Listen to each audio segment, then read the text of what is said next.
All right, I'm Rick Horton. I'm with the Fellowship of Christian Athletes, and I'm here in the Washington area. We're doing a community church event this evening, but I also had a chance to go to Borgia High School and talk about the Fellowship of Christian Athletes, which is a big heartbeat thing for me. I get a chance to be a Cardinal broadcaster, and that's a fun thing as well. But the Fellowship of Christian Athletes is something I've been involved with for 25+ years, and just giving kids a chance to have a connection point at school with their teammates and classmates, and where they can talk about how to compete in a godly way and how to use their gifts in a way that honors God. And FCA is sweeping really the country. It's a big movement, and in the greater St. Louis area there's over 150 schools that have these groups, and it's very rewarding. What's your take on this year's Cardinals, and what are the odds on them making the playoffs again? I'm excited about the 2013 season for the Cardinals. They've got a lot of great players coming back. It's part of the reason they haven't really made a lot of moves in the off season, because they have such good players really all the way around. Freeze and Alan Craig at the corners in the infield, and you got Beltran and Holiday and Molina. You've got a lot of really good players in that lineup. So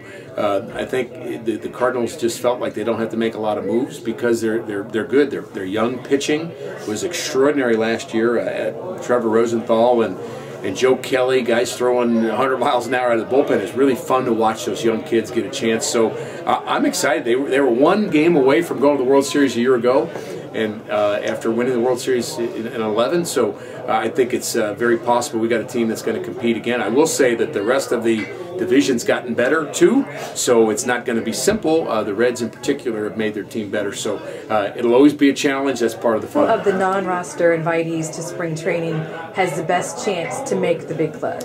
Oh boy, great question. What player has the best chance as a non-roster player? You know, the guys that are not expected to make the team right away are Colton Long and Oscar Taveras, who are both really, really good. And Michael Waka would be a third name, I would say.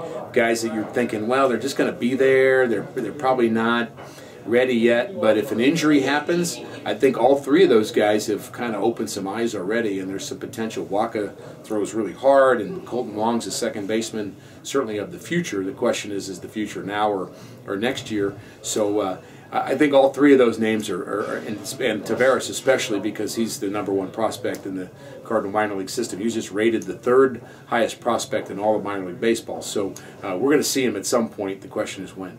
Okay. And your thoughts on Mike Matheny? I love Mike Matheny, and I love that question because Mike's been a buddy of mine for a very, very long time. Mike is a servant leader. I mean, that would be what you would call his it's his middle name. I mean, he cares about serving people. He's a great baseball guy. There are other teams that wanted him. The Cardinals were smart enough to get him. So, I mean, I think Mike is going to be in this game a long time as a manager, and he is. You know, he's very deliberate about how he makes his decisions. He's analytical. He's thoughtful. He's serious. But you know, he cares about excellence. And I think, you know, you have to at that level. If you're a big league manager, you better push, and that's what he does. He learned from La Russa a little bit, but it's really in his DNA to push anyway. That's just how he's wired. So he's going to be very good. You know, he's following La Russa and Herzog and Shane, these Hall of Fame managers. You know, just great managers in their own styles, in their own ways. But I think Mike has a chance to be another great one. Would you rather be on the field pitching or in the booth?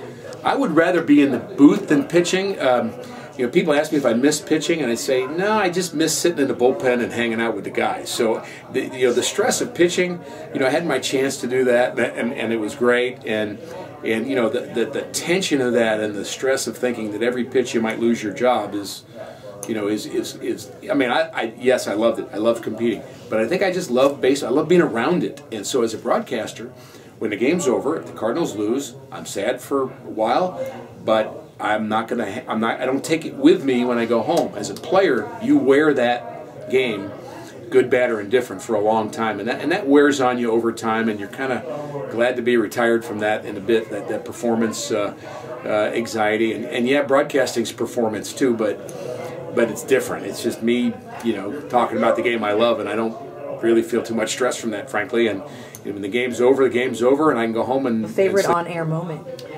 My favorite on-air moment, My favorite on-air moment, boy, I had all kinds of favorite on-air. I've had one or two, I can think of three, and some of them are just impossible to explain because it has to do with what the producer's saying in our ear, which could be funny and in some cases off color.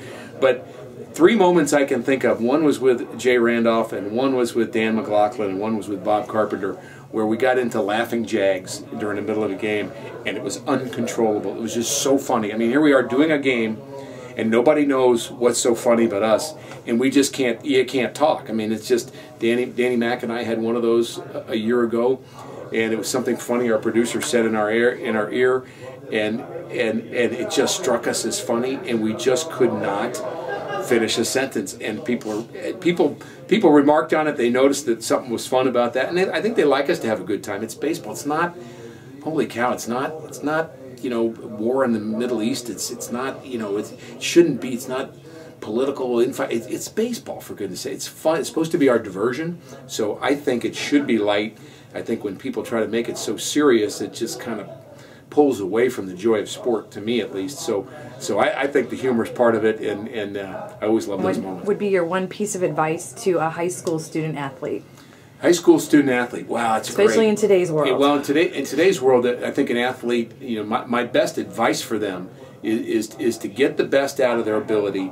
I'm talking a sport point of view now. Get the best out of your ability, because in the end, you're going to feel better about it looking back. You're not going to be bitter. And if the best out of your ability is being on the bench on the high school basketball team, then 20 years from now you will feel good about that. You'll think, you know what, I was as good a basketball player as I could be, and I was, you know, didn't play, but I was on the high school team, or I was good at intramurals, or I was good, whatever it is. But for the athlete to play out their ability to the nth degree, because I think in the end you won't have regrets, you won't have bitterness. Now, as a Christian, I would say even beyond that, I would want them to understand, for the high school athlete to understand where their giftedness comes from, because I think that gives you a degree of humility as you go about competing as a football player, a volleyball player, field hockey, whatever it might be.